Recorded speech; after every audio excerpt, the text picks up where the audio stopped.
Hi guys, it's Kelly Latevola here, and I'm back with another video for Honeybee Stamps. Today we're going to be doing a one-layer card. It's kind of like mixed media. We're going to be using some Zig Clean color markers and Copic markers. So I have a little helper here today. You might notice some tiny little hands. I am using the Hi Honey stamp set, the Beehive stamp set, and then the Spring Peonies. And this card, I feel like I made it forever ago, and it's just kind of been lying in wait to be edited, honestly. But so I stamped it all out so I could make sure that I had what I wanted. And that's what this piece is here. This is like my little practice piece. I didn't do any masking or anything like that. I just stamped everything one right on top of the other so I could see if I liked the layout. While I was doing this, this was very early in the morning, and my little peanut wanted to help. So you're going to see little teeny tiny hands in between here. First things first, when you're stamping a one-layer card, now you don't have to do this a one-layer card. I'm going to be honest with you, there's dies for all of this stuff. So if you wanted to build the same exact card just with die cuts, you totally could, and you'd have a lot more like stand-up dimension. But I like one-layer cards. It's just they mail flat if I mailed things, but I don't. But also I just like the idea of turning this white piece of paper into this entire scene. So when you're stamping a one-layer card, the first thing you want to do is stamp the thing that you want in the front. So the things that you want to see in their entirety, you don't want them to be behind anything. You stamp those first. And for me, that's going to be my little bees here. Basically, when I was doing this, the reason for the practice piece, outside of the fact that I could see where everything I wanted to go, this card has so many layers and so many parts to it that, oh, look at his little hand, he's showing you the ink. Oh, I love him. Anyway, that it gives me a guide. So if you take the time to stamp out the practice piece, then you can just lay that right on top of your card base if you have a stamp positioner, like I do here with my Misty.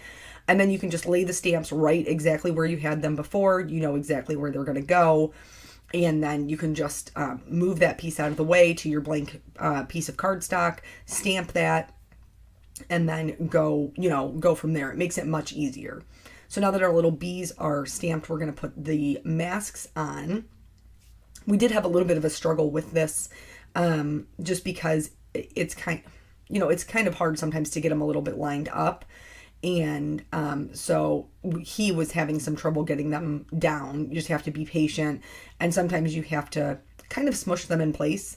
So you're not picking them up or anything, but you're like scooting them with your finger. And then you can get the lines lined up exactly where you want. If you don't get them lined up exactly, it's like, don't worry about it. This is really just so we can get the stamping done. And most of the time when you're stamping anyway with a masking, if the cardstock or if the masking paper you're using is a little bit thicker, you can sometimes get little gaps. I just fill them in with Copic Safe pens because typically I'm coloring with Copics. But it's not like a huge deal. It's not, life altering or anything. So here we're inking up the little hive. We're going to stamp that down because, again, this is the focal point like the flowers are as well, but they're really framing this beehive. Actually, I think I made this card. What were we doing? A bee hop? I think we were going to do a bee hop. And then my life happened and I didn't have a chance to participate. So I didn't get the card finished in time, but I still really loved the idea of the card. And so I just decided I was going to go ahead and finish making it anyway. So now that the hive is stamped, they have one little bee that looks like he's flying, like he's drawn to look like he's flying out of the hive. And so I'm going to stamp that down. There's no masking required here. If you mask the hive and then, stamp the bee, you'd be stamping the bee on the mask. You know what I'm saying? So we're going to stamp this little guy inside, and I didn't cut a separate mask for him because the hive will mask him by himself. You know what I mean? Like the entirety of the mask will cover him up. Then we're going to get into the framing portion. And since I want that beehive to be kind of the highlight of the card, my focal point, I positioned my flowers so that they are framing it kind of like a window. But then also you'll see with the coloring, there's another little trick we can use to draw attention to that beehive that you can use in maybe some of your other cards. So not just the layout, but also coloring techniques. So these are the peonies. Love them. Love, love, love them. anything that has to do with flowers. I mean, if you've seen any of my videos before, followed my blog, or just if there's a flower to be had colored in some way, shape, or form, I am all down for that. Which is funny, because in real life, I don't plant flowers outside. I don't, when I like flowers in my house, like when Eric, or the last time I got flowers, actually Nathan bought them for me. That was super funny. So they went to, what did they go for? Oh, the blower was broke. That's what it was. And while they were out, I asked him if he would pick up bread for me. So they went into Giant Eagle, and that's our grocery store. And when you walk into the grocery store, there's like the floral section is right there, looking right in your face. And apparently Peanut asked Eric if he could get me flowers, which is very, very sweet. And Eric was like, yeah, that's, it's been a while since, your mom got flowers. That's fine. We can buy her some flowers. And Nathan walks over to like the $35 rose bouquet. I want this one. And Eric's like, buddy, can we maybe come to some sort of compromise? Because your mother goes through these things so fast. Oh, here I'm showing you with the stems. I cut them too close. When I was doing the mask, I cut the stems too close, and then I realized I needed more of them. This is how lazy I am. I taped them back together. I did. I finished cutting out the rest of the stem, and then I taped it back together and trimmed off the tape so that I could still use it. Because that's how I roll, guys. So at this point, you can see my child is playing with my phone. He's starting to lose interest in the process at this point. So we're going to lose our helper here momentarily. Usually when I'm in the craft room, he likes to make his own things. But every once in a while, especially if the camera's on, he'll want to make my things. So I try to let him participate, as much as he can. So as far as like the stamping would be fine, watercoloring is usually fine. It's the coloring when I have to do Copic coloring. I have to, like, it's not a choice. That's so funny. It is a choice, and I choose it all the time because I love that particular medium. But that one is the one that's hard to let him participate, and usually we will stamp him out a card so that he has something to color while mommy colors. So anywho, what were we talking about? Do you even remember? Because I don't. I'm feeling very rushed today. I am trying to do this voiceover before I go to work, and that is making me very anxious that I'm not going to have enough time to get this done and then get my tushy to work. I'm already cutting it close. I know that. So, just finishing out the stamping by myself. I'm solo here. And then, we're removing the mask. That's what we're doing. He kept yelling at me when I was, scolding me, I should say, when I was putting the magnets down on top of the card, because he would be like, you're crushing the bee. You put the magnet right on the bee. You're hurting the bee. I wasn't hurting the bee. The bee was fine. For the Zig Clean Color markers, I have people ask all this time, what should they start with? I have the 36 set, and then I just supplemented with other colors that I wanted. So total, I have about 45, 46 markers, I think. So that worked for me. That I didn't feel like I'm missing anything out of those, those colors. And thankfully they sell them individually, so it's no big deal to just, pick up any color that I might need to supplement the collection I already have. Collection, couldn't think of the word. So basically with my clean color markers, whenever I'm doing a background like this is, I pretty much just scribble it on. It's not pretty. It's not, fancy. Doesn't take a lot of time. But it does, once you start to add water, it definitely looks less of a hot mess. So pretty much this is the coloring technique that's going to help make it a little bit more of like to gather your eye to the hive. And that's putting my darker colors on the outside edge. So it creates a lighter like halo around my focal point and is going to draw your eye to that. As far as putting the color down, I'm working with a number 8 round brush, and I just painted some clean clear water around the hive. And then from there, I'm going to start moving out and moving the pigment. Here in a second, I'm going to speed up the video because this card was very time consuming and I wanted you to be able to see the coloring. And in its entirety, you know, I don't like chopping off part of the process. That's just not me, which is why I have 30-minute videos. But you know, if you don't need to see this part, or you need to skip ahead, or you're not interested in the Copic coloring, whatever it is, like, feel free to jump around. You're not going to hurt my feelings any. I know everybody has things that they need to be doing. So here, just spreading out that color out to that darkest blue, so that it pulls your, like I said, just, you know, pulls the eye's interest right into that like bullseye center. And then I wanted to do some green around the flowers, which just pretty much gives the illusion that those corners are fuller than they are, because that green's kind of peeking out from behind it. So your brain looks at it and kind of fills in that there's other leaves and greeneries and things that are back behind it.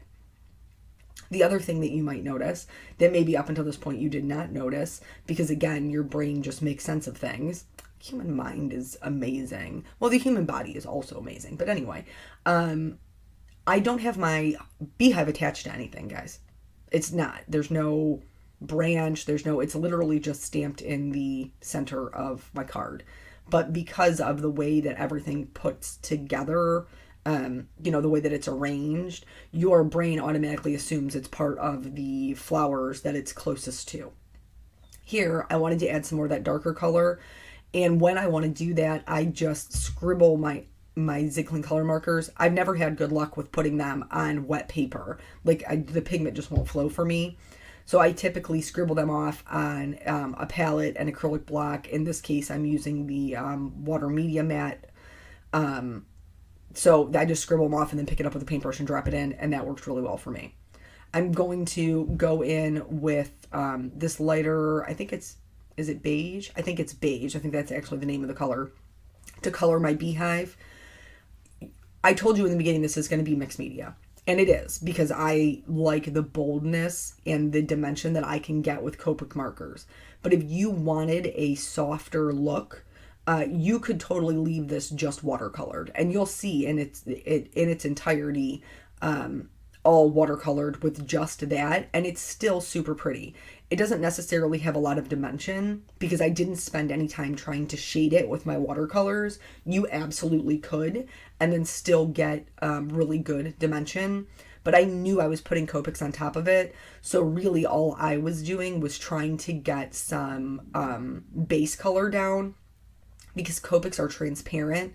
You can put down a color, whether that's watercolor or another color of Copic, not colored pencils. It won't work with colored pencils because most colored pencils are wax based and Copics won't go over them. That wax creates a barrier. But other mediums, you know, where there's no protective layer between your one medium and another, that you can layer them. And so when I go over it with the reds that I've chosen, and the reason I chose red is because it's a natural complement to the blues and greens that I have going on in the background. Green and red are complementary colors, and so I knew the reds would really pop off the page, which is what I wanted, because I do like that bolder look. But you could definitely go with something softer if that was, you know, just kind of the wheelhouse you're living in. There's some like YouTube videos and stuff I watch, because I really honestly watch all kinds. I don't just watch card making videos. But there's a girl who is a I don't even know, is she an illustrator? She just really just draws, I think, for fun, and then has made a career out of YouTube, is what it appears to be. And she always is like, darker colors are scary, and I gravitate toward lighter colors. I like pastels. And I get darker colors are scary. I understand that. But to get any real kind of dimension or contrast, you kind of have to get on board with the darker colors sometimes. Here, I forgot to do the little bees' wings. And since they are transparent, you would see the color that's behind them shining through.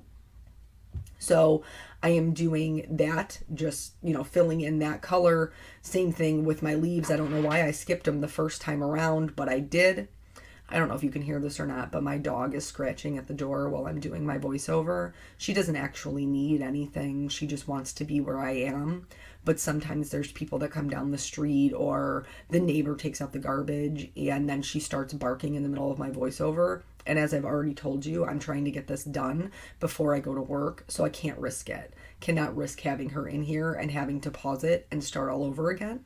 So she's just kind of out there on her own, scratching at the door, driving me crazy is pretty much what's happening here. So I apologize when I covered. Why are words hard? When I colored this little bud, I didn't realize in the editing that the 4 times was still on the sped up version. I will slow it down for the next flower, so it won't stay like this. It's just this one in particular. So speaking of the Copic coloring, let's talk about some shading and where we're adding shadows and why.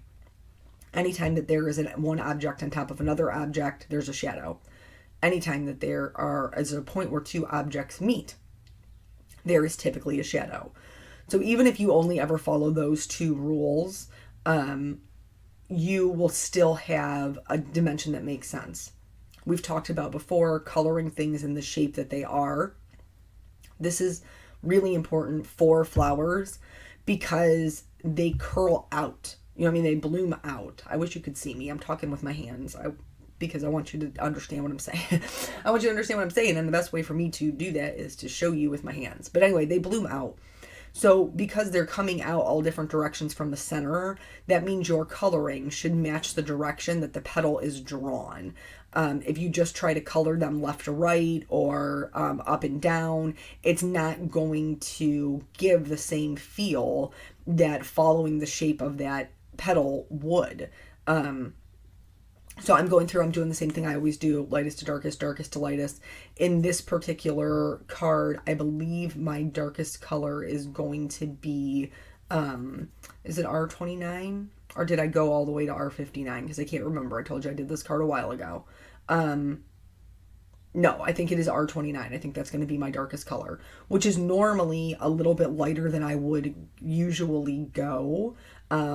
But there's a difference between warm reds and cool reds. And I wanted tomatoey reds. I wanted reds that were really warm. So they were more on the orange side versus reds that are more on the cool side, which is more blue toned. And I know that that's difficult sometimes to envision. But if you look at let me try to think.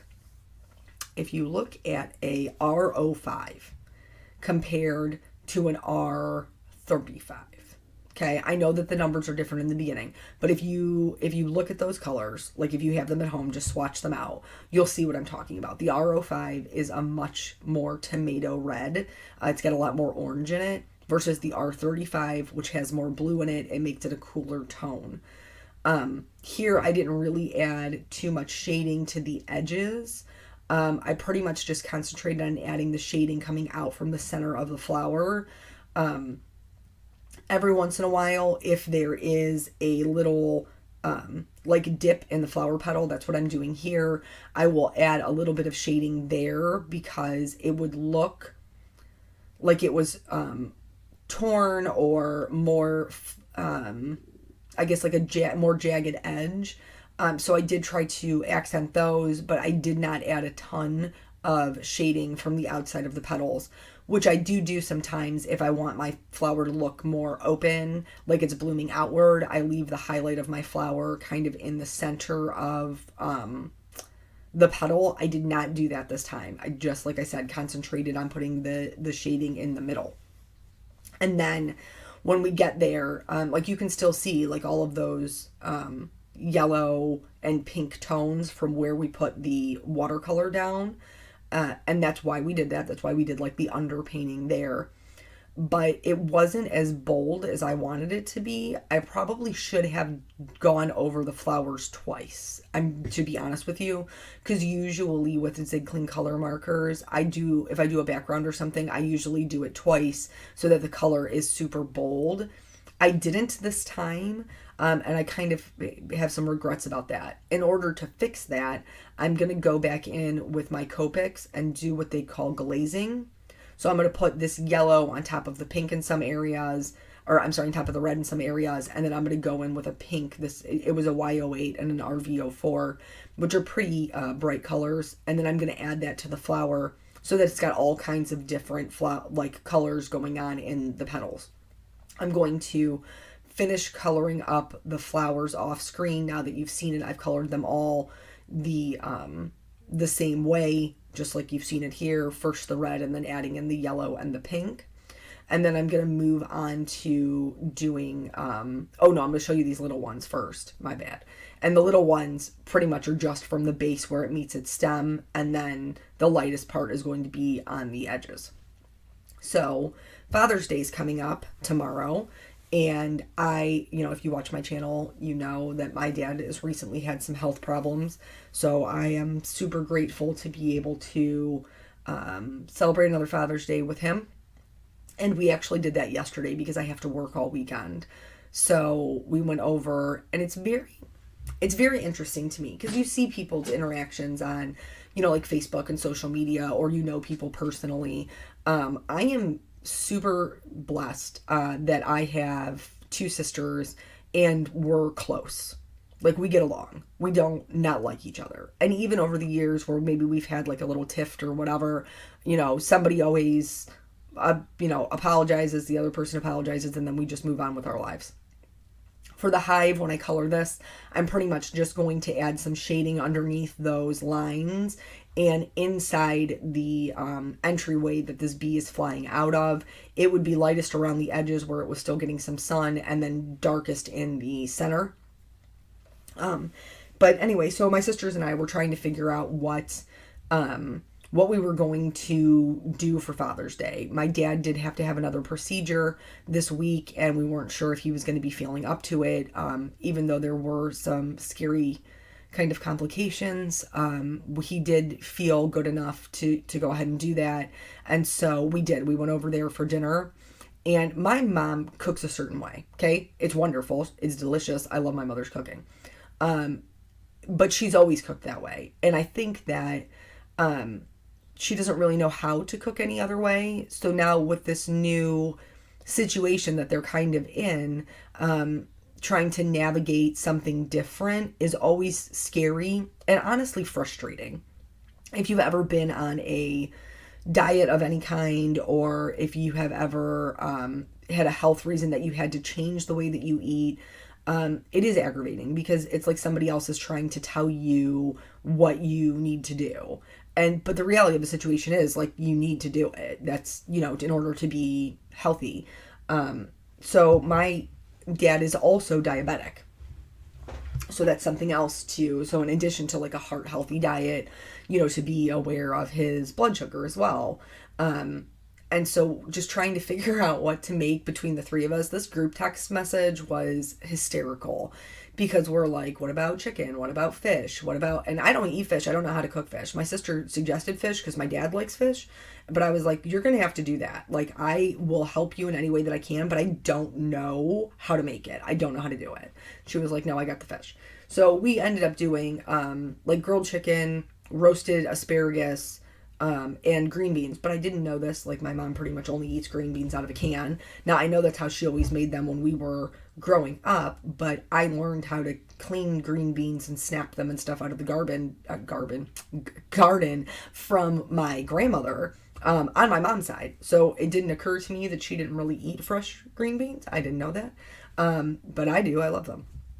So, and if I can't get fresh ones, like, I use frozen. I never eat, like, when I make dinner for my family, I never make vegetables out of a can. I just don't, even though that's the way I grew up. Isn't that funny? Isn't that funny how, like, the things that, like, stay with you and then the things that don't?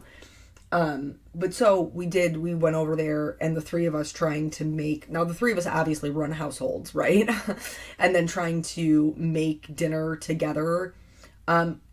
It was fine for the most part, but the timing was just so off. Like, oh, well, it'll only take 15 minutes. No, it didn't. No, it took 20. Or, so we didn't end up eating until late. And then typically I'm in charge of the dessert portion of our family get-togethers because I like baking. I really do. It's something that I enjoy doing. And before I had Peanut, it was what card making was. It was a de-stressor. I could go into the kitchen and I could bake something and try different recipes. And I just really, and decorate them. That's super fun. Like, I just really enjoyed that whole process. Now it's less now. I don't get to do it as often because, jobs, mom, all that stuff. But so I was like, well, I'm going to make these diabetic cupcakes and see how that goes, for my dad.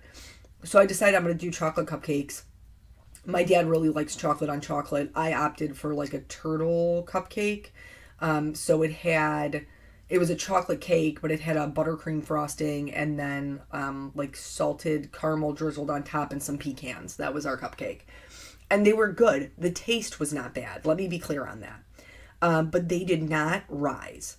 Not true. They did rise. They rose slightly in the oven. And then as soon as I took them out and let them cool so I could frost them, they completely deflated.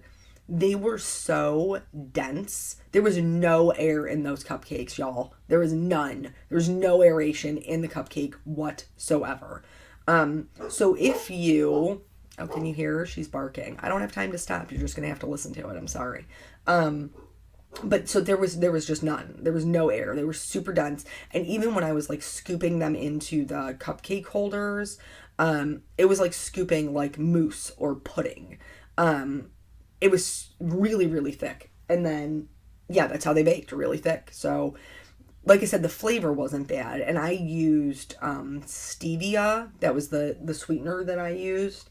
But if you are, or you typically bake for somebody who's diabetic in your family, if you can help a sister out and tell me, like leave me a link to a recipe or tell me what kind of sweetener that you use in your baking, or if you have a really good recipe for, chocolate frosting or cream cheese. I love cream cheese frosting. Any of those things that would be super helpful to me. So I'm calling all heart healthy, sugar-free people in my life. I need some help there because I don't know. Maybe that's just the way they are. I'm not really sure, but it's the first time I've ever tried to make them. And I even, like, when I did the measurements, it said 1 teaspoon of stevia is the equivalent of 1 cup of sugar. And the recipe called for 2 cups of sugar. So I put in 2 teaspoons of stevia. And it did not seem like that would be accurate or enough. And you know what? It wasn't. It tasted like trash. So I did have to adjust the recipe. And maybe that was my undoing, is that I adjusted the recipe to the amount of sweetness that I wanted. But that just doesn't, I don't know, those calculations don't seem right to me. Because like when Eric makes his coffee, he puts a whole packet in there and he's not putting a cup of sugar into his coffee cup. You know what I'm saying? So anyway, I'm going to stamp the sentiment, and I thought this was super cute. You're the bee's knees. So I'm going to stamp the you're the, which is in this beautiful script I totally love, right onto my card here. I'm just going to stamp it right down on there. And then for the bee's knees part of it, I am going to do some heat embossing. So I just have some black cardstock. I'm going to treat it with my embossing tool and then stamp in Versamark ink, which is just a sticky clear ink. There's a lot of different embossing pads out there. Versamark was just the first one that I ever bought back in the day. I think, when was it? It was the first embossing I ever did. I had no idea what I was doing. I did it with a blow dryer. I'm not kidding you. It will work. It's just going to take you 900 years. It was for my sister's wedding invitations. And she got married in 2003. So that was the first time I ever embossed anything. I didn't even make cards back then. I scrapbooked, but I didn't make cards. So here I'm using my Laura Basson trick of using the craft pick to just kind of clean up my embossing. Once I'm done with that, I'm going to use my heat gun to just heat it so it's all smooth and melted. It shouldn't be like granular at all. Then I'm going to use some foam tape, pop this bad boy up over my little flowers here, And the last thing that I did was I added some shimmer, because everything needs shimmer. And so I put the shimmer definitely on the wings. Oh, I forgot to mention that I did use a white gel pen to like outline their wings. But then I put some shimmer on their wings, and then also on the flowers in the background.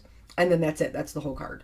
So thank you guys so much for joining me. I know it was a long one. If you made it to the end, God bless you. And I will catch you on the next video. Bye.